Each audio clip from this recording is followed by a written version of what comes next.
All right, today we're diving into something that's totally changing the game in crime fighting. It's called forensic investigative genetic genealogy, and it's cracking cold cases that have been sitting on the shelf for decades. It's a technique that has basically turned forensic science upside down, and it all kicks off with one pretty simple but powerful question. I mean, just think about this for a second. What if the only clue, the one key to catching some of the most violent, most elusive serial killers, the ones who've escaped justice for generations? What if that key wasn't in some high-tech criminal database? What if it was hiding in the DNA of their, say, third cousin? Someone who had no idea, who just wanted to build out their family tree online for fun. I know, it sounds like something straight out of a sci-fi movie, but this is the reality that is completely reshaping forensics as we know it. Okay, so to really get this, let's look at the landmark case that blew the doors wide open on this whole thing. The hunt for the Golden State Killer. So for 40 years, this guy was a total phantom. He terrorized California back in the 70s and 80s, responsible for at least 13 murders, over 50 rapes, just a horrifying spree. And then the trail went completely cold. He was a ghost. To law enforcement, he seemed absolutely uncatchable. And then, boom, 2018, investigators try something, well, it was completely unheard of at the time. They took DNA from an old crime scene, created a genetic profile, and uploaded it to a public genealogy website, a site called GEDmatch, which is mostly used by hobbyists, right? People just looking for long-lost relatives. And the hit they got wasn't for the killer himself, nope, it was for his distant relatives. And that, right there, changed absolutely everything. So you're probably wondering, how is that even possible? I mean, why couldn't decades of traditional DNA testing crack this case? The answer, and this is the key, is all about the type of DNA data they were looking at.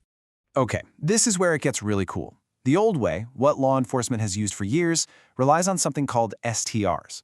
Think of your DNA as a giant book. STRs are like looking at maybe 20 specific words on different pages.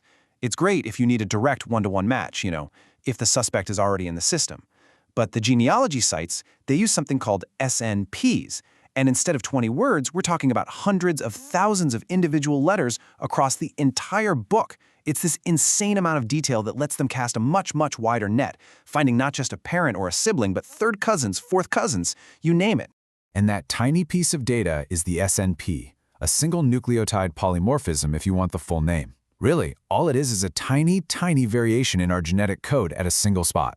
On its own, one SNP means basically nothing. But when you look at hundreds of thousands of them all at once, well, that's when you get this incredibly detailed genetic blueprint. It's so detailed you can see family connections stretching back for generations. And what's wild is that none of this would have happened without us, the consumers. The whole boom in at-home DNA tests, think 23andMe, Ancestry DNA, that kicked off around 2009. That, plus public databases like GEDmatch, created this enormous searchable pool of genetic data. Law enforcement didn't build it, hobbyist genealogists did. And in 2018, that's when investigators figured out how to tap into it, leading them straight to the Golden State Killer. And that's when this technique got its name, FIGG. Okay, so let's walk through this. How do you actually go from a tiny speck of DNA at a crime scene to a suspect's name using the profile of some third cousin they've never even met? Well, it's this really fascinating mix of cutting-edge genetics and good old-fashioned detective work. So, step 1. Investigators generate that super detailed SNP profile from the crime scene DNA. Then, they upload it to a public database and bam, they get a list of genetic relatives. These are people who share chunks of DNA with the unknown suspect. This is where the genealogists become the real heroes. They take those matches and start building family trees. But they build them backwards in time, trying to find the common ancestor. The great-great-grandparents that all these matches share. Once they find that common link, they build the tree forwards again, tracing every single descendant down to the present day, until they zero in on someone who could be the suspect. And this workflow here kind of lays it all out visually. You start with a forensic sample on the left, which gets turned into that high-density SNP profile. That profile then gets compared to the database to find those relatives. The real magic is in the middle, what they call kinship estimation. It's all about using the amount of shared DNA to figure out exactly how closely related these people are. Are they second cousins, third cousins once removed? That precision is what lets the genealogist build out that huge family tree you see at the bottom and finally identify their target. It's an amazing process, really, that mashes two totally different worlds together. And the results? I mean, they've been absolutely staggering. Since that first big case in 2018, this technique has just exploded. It's clearing out this massive backlog of unsolvable crimes at a speed no one thought possible. We're talking more than 500 cold cases resolved. That is over 500 families who have finally gotten answers. Answers they've been waiting on, sometimes for decades. And make no mistake, this isn't just a US thing. Not at all. As you can see on this map, FIGG is making a global impact. Countries from Sweden to Australia and beyond are now using this exact method to crack their toughest cases and to finally put names to identified remains. But, of course, with this kind of incredible power comes some equally powerful and really tough questions. The rise of FIGG has kicked off this huge, fierce debate about justice, about privacy, and about the future of our most personal data imaginable. This quote here really nails the central conflict, doesn't it? On one hand, you have the undeniable social good of catching dangerous criminals and getting justice for victims. On the other, you have an individual's right to privacy, to be free from constant government snooping. How do you balance those two things? Man, there are no easy answers here at all. And a tool this powerful just naturally opens up a whole can of worms, ethically speaking, and these are questions we're all just starting to grapple with. Like, think about it. When someone uploaded their DNA to find their great aunt, did they have any idea they were also agreeing to let police search it? That gets into the whole opt-in versus opt-out debate. Should you have to actively agree to it, or should you be included by default unless you say no? And what about all the innocent relatives? Their entire genetic code and family history are suddenly dragged into a major criminal investigation, all without their consent. And the DNA companies themselves, they are all over the map on this.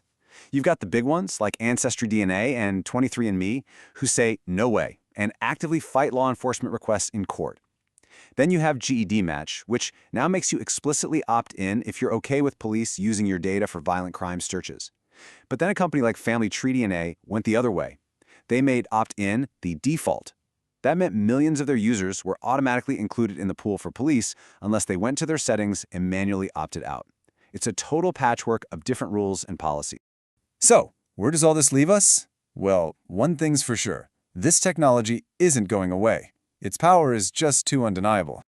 Look, here's the bottom line. On one side of the coin, FIGG has given closure to so many families and taken truly dangerous people off the streets. It is a phenomenal tool for justice. But on the other side, it has also turned millions of everyday people into essentially a giant network of unwitting genetic informants. And it's happened often without us fully understanding what we were signing up for. Which brings us to this final and I think most important question. When you spit in that tube and send your DNA off, you're not just sharing your own genetic blueprint. You're sharing the blueprint of your parents, your siblings, your kids, your cousins, everyone you're related to. So the question really isn't just about who owns your DNA, it's about who owns your family's DNA and what rules should govern how it can be used. That's the huge conversation we all need to start having, and fast.